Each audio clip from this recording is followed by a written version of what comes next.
Big பாஸோட second ப்ரோமோல பார்த்தீங்கன்னா இதுதான் அந்த சர்ப்ரைஸா அப்படின்ற மாதிரி தான் இருக்கு. அந்த சர்ப்ரைஸ்ல ஏகப்பட்ட விஷயங்கள், ஏகப்பட்ட இன்புட்டுகள் வீட்டுக்குள்ள வந்து சேர்ந்துருச்சு.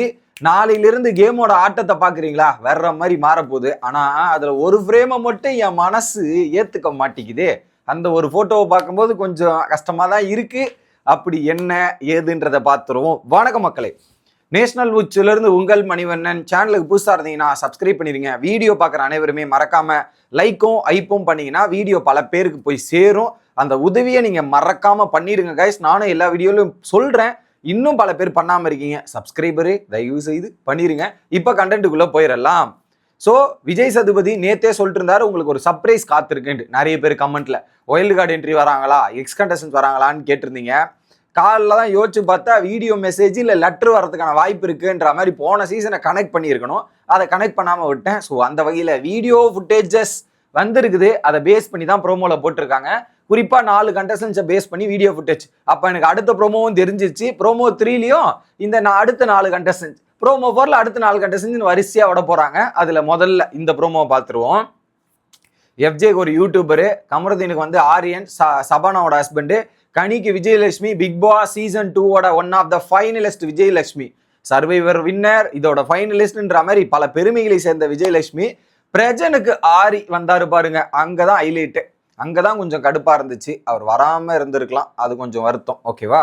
ஸோ ஃபர்ஸ்ட் கனி அவர்கள், மற்றவங்களுக்கு ஜெயிக்க வைக்க தான் சப்போர்ட்டிங் கேரக்டரா நீயா இருக்கியா? எப்படி மற்றவங்களை ஜெயிக்க வந்த சப்போர்ட்டிங் கேரக்டர் நீயா, இல்ல டைட்டில் வின் பண்ண போற மெயின் கேரக்டர் நீயா அப்படின்னு மாதிரி கேட்டிருக்காங்க. டைரக்டா ஒரே பாயிண்ட் நேத்தையும் போட்டில் அடிக்கிற மாதிரி கனி மண்டைக்கு போய் சுருன்னு ஏறி இருக்கும். ஸோ அதுல கனி ஆல்ரெடி எமோஷனல் ஆயிட்டாங்க. ஏன்னா அவங்க தங்கச்சிக்கு பார்த்தாங்க. உண்மையே சொல்லணும்னா விஜயலட்சுமிலாம் ஒரு டெரரான ஆள், தெரியுமா இல்லையா? ஒரு பயங்கரமான பிளேயர். சீசன் 2லயே எல்லாம் அந்த பிசிக்கல் டாஸ்கா இருக்கட்டும், பேசுறதா இருக்கட்டும்ன்ற மாதிரி ஹேண்டில் பண்றதே வேற மாதிரி பண்ணுவாங்க. ஸோ அடிச்ச பாயிண்ட் கனிக்கு நல்லா உரைச்சிருக்கும்னு நினைக்கிறேன். ஸோ இதுக்கப்புறம் கனி சப்போர்ட்டிங் கேரக்டராகவே இருக்கக்கூடாது, மெயின் கேரக்டரா லீட் எடுக்கணும் அப்படின்றத பிக் பாஸ்ன்னு சொல்லிட்டாரு. ஸோ அங்கிருந்து தகவல் வந்துருச்சு. இதுக்கப்புறம் கனியோட ரோல் என்னவா இருக்க போகுது அப்படின்றத பார்ப்போமே. அடுத்ததாக இன்னொரு பக்கம் இந்த பயங்கரமான ஸ்டாரான பிரஜன் அவர்களுக்கு, ஸோ எல்லாத்தையும் சொல்லிட்டு போனியே, அதையெல்லாம் நீ செய்யலடா அப்படின்ற மாதிரி மூஞ்சில் அடிச்சாப்போல சொல்லியாச்சு. த பெனிஃபிட் என்னன்னா, ஆரியோட ஸ்ட்ரெயிட் தான், ஃபார்வேர்டு தாங்க மேட்ரு. டைரக்டா மூஞ்சில் அடிச்சாப்போல சொல்லிடுவா போற, அதுதான் அங்க முக்கியம். அந்த ஒரு விஷயத்த டைரக்டா சொன்ன. நீ என்கிட்ட என்னடா சொல்லிட்டு போன, நீ என்னடா உள்ள போய் பண்ணிருக்க, இதெல்லாம் ரொம்ப தவறு அடே, தவறு பார்த்துக்கோ அப்படின்னா மூஞ்சில் அடிச்சாப்போல சொன்னாரா. ஸோ இந்த ஷோவோட அந்த இந்த ஷோல எக்ஸ்பீரியன்ஸ் காட்டாம லைஃப்ல எங்கடா காட்ட போற? இந்த ஷோ தாண்டா உன்னோட எக்ஸ்பீரியன்ஸ் முழுக்க காட்டுறதுக்கு. அதுக்கப்புறம் என்னடா வந்து வெளியே. ஸோ இப்போ என்னன்னா, இது சிம்பிளா யோசிச்சு பாருங்க. இப்போ பிரஜன் இந்த மாதிரி வீட்டுக்குள்ள பிகேவ் பண்றாருன்னா, இப்போ வெளியும் அப்படித்தானே பிகேவ் பண்ணுவாரு, வெளியும் அந்த மாதிரி தானே பாப்பாரு இவரு அப்படின்ற ஒரு இமேஜ் கிரியேஷன் யாரு கொடுக்குறா? பிரஜன் தானே கொடுக்குறாரு. ஸோ மக்களும் அப்படி நினைக்கிறதுக்கான பாசிபிலிட்டிஸ் ஹெவியா இருக்கு. அதைத்தான் இங்க சொல்றாரு. இந்த எக்ஸ்பீரியன்ஸை நீ சொல்லிட்டு போன மாதிரி 1 மண்ணாங்கடி நீ உள்ள பண்ணல, தயவு செய்து சொன்னதையாவது செய்யு. இல்லைன்னா இதுவே டேமேஜ் ஆகுது, இந்த ஷோல உன் எக்ஸ்பீரியன்ஸை காட்டு, இல்லைன்னா வெளியே லைஃப்ல ஒண்ணுமே இதுவாகாது போயிடும் அப்படின்றதையும் ஓப்பனா சொல்லி ஆறு அடிச்ச விதம் ரைட்டு. இது வந்து கிளிப்பே அப்படி இருக்கு. இன்னும் மெயின் ஃபுட்டேஜ்ல என்னென்ன இன்புட் கன்வே ஆயிருக்கும்ன்றது யோசிச்சு பாருங்க மக்களே, வேற மாதிரி. அடுத்து கமருதீனும் எமோஷனல் ஆயிட்டாப்புல. அது பார்க்கும்போது நமக்கே தெரியுது, கண் கலங்கி கமருதீன் இருக்கிற மூமெண்ட்டை நம்மளால பார்க்க முடியுது. ஸோ இந்த கேமை நீ தனியா பிளே பண்ணு. எப்படி தனியா பிளே பண்ணு, அந்த ஃபைனல் ஸ்டேஜ் வரையும் போயிடலாம். அப்படி நீ தனியா பிளே பண்ணனா அந்த ஃபைனல் ஸ்டேஜ் வரையும் போயிடலாம் அப்படின்றது. இதைத்தான் பிக் பாஸ் பல நாளா சொல்றாரு, பிக் பாஸ் ஹோஸ்ட்டும் சொல்றாரு. அது புரிய மாட்டேங்குது. அவ்வளோ பொட்டென்ஷியல் உங்ககிட்ட இருக்கு அப்படின்னும் போது கமருதீனோட கண் கலங்குது.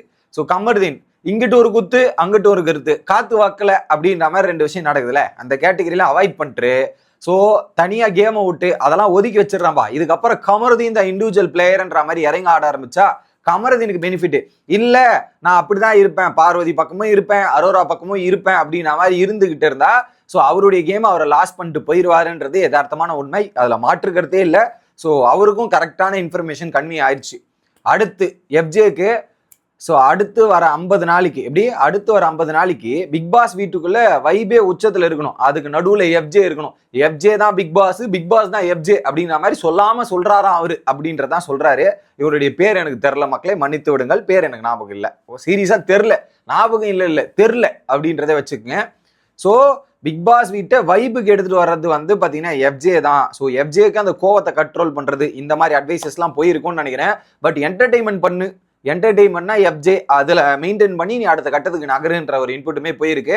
ஸோ ஆல்ரெடி எஃப்ஜேக்குள்ள ஒரு நிறைய மாற்றங்களும் இதெல்லாம் வந்துட்டு இருக்கிறத நம்மளால பார்க்க முடியுது. கரெக்ட்ல நம்ம நேற்று போன வாரம் கேப்டன்சிலே வந்து நல்ல ஒரு மாற்றம் தெரிஞ்சிருக்கு. புதிய ஒரு எஃப்ஜேவா தெரிஞ்சான், அதுல மாற்றுக்கிறதே இல்லை.